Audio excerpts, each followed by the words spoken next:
Ada juga yang apaan sih ini lukisan, nggak keren, cuman coretan gini orang bilang bagus. Bagus apanya? Jadi nggak usah ngerasa malu dan merasa nggak nyampe ketika melihat sebuah lukisan atau karya seni, film, musik. Halo, selamat datang di channel gue, nama gue Andreas. Terima kasih yang sudah membuka video ini dan maaf kalau ada salah kata dalam video ini. Kali ini gue akan beropini mengenai bagaimana kita sebagai manusia itu mengapresiasi sebuah seni. Kita bahas dari segi teori hingga contoh-contohnya. Memang sih, hal itu bakal super subjektif. Tapi coba deh ya, gimana menurut kalian setelah nonton video ini. Jadi, menurut gue yang pertama itu adalah kejutan atau surprise. Jadi, rasa ini terjadi seketika langsung ketika kita berhadapan dengan suatu karya itu. Entah itu aneh, entah itu lucu, atau humor. Nah, ini biasanya muncul ekspresi instan seperti ketawa, merinding satu badan, nge-freeze, deg-degan, macem-macem. Jadi ketika kita lihat film atau gambar kayak apa yang langsung dirasakan detik itu juga. Yang kedua adalah simpati dan empati. Nah, biasanya perasaan simpati dan empati ini muncul sedikit setelah menikmati karya seni tersebut. Jadi setelahnya, beberapa detik setelahnya atau beberapa saat. Perasaan ini berada di antara tak sadar dan ambang sadar. Misalnya, kita melihat sebuah karya dengan konteks sedih.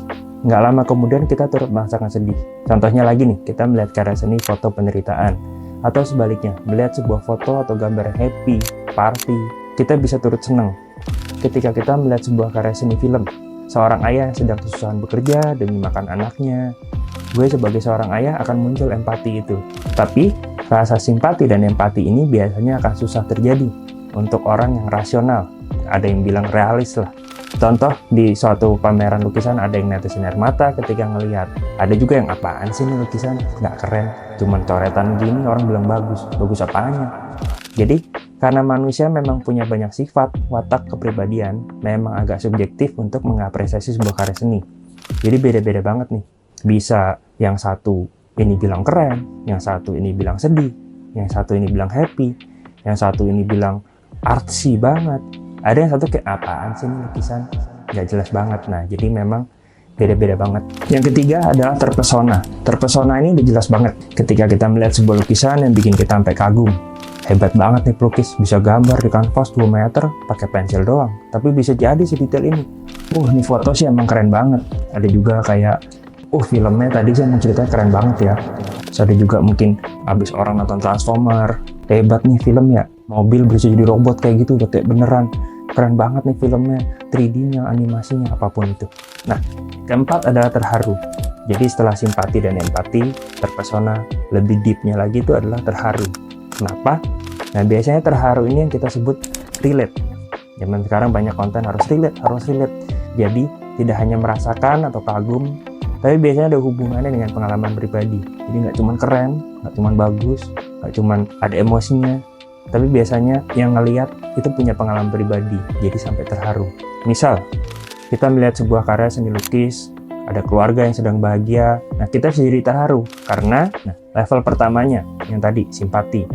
Simpati atau empati karena karya seni ini berhasil menunjukkan kesan kehangatan keluarga, bahagianya menjadi ayahnya, ataupun ketika anak-anak, wah happy ya, punya bapak ibu, segala macam. Itu simpati dan empati. Nah, nextnya kagum. Apakah karya itu bagus? Nah, jadi kagum dari karya seninya, mungkin detailnya, angle-nya, background-nya, besar kanvasnya, dan lainnya. Bisa juga karena videonya keren, short movie-nya keren, cinematic, anything lah. Itu yang bikin orang kagum melihatnya, bagus banget nih gitu. Nah, yang paling deep-nya lagi, ternyata ada anggota keluarga kita yang sudah meninggal. Jadi, udah simpati, empati, keren, kagum, dan relate. Jadi terharu gitu, melihat lengkap ya keluarganya gitu. Tapi itu sekedar salah satu contoh ya, masih banyak lagi contoh-contoh karya seni, entah yang happy, entah yang apa, macam-macam. Ya itu sih secara teorinya. Tapi pada intinya, apresiasi sebuah karya seni itu adalah bagaimana perasaan kita yang kita rasakan ketika menikmati karya seni itu.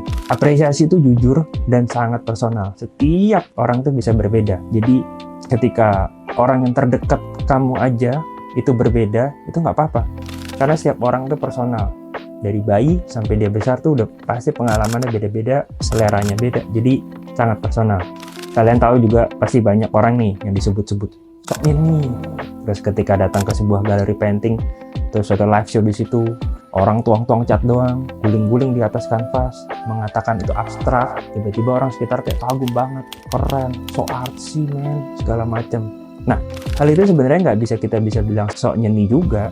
Balik lagi ke tadi, apresiasi seni itu sangat personal. Ya mungkin yang datang itu memang udah tahu, oh si ini bakal live show. Nah dia memang kagum akan seni-seni seperti itu. Kita nggak bisa juga komen apapun gitu loh. Bisa juga, ya mungkin mereka kagum akan hal itu. Tapi bagi sebagian orang nggak juga, nggak bisa disamaratakan gitu. Contoh paling simpel adalah musik dan film. Ada yang bilang genre A bagus, ada yang bilang genre A jelek.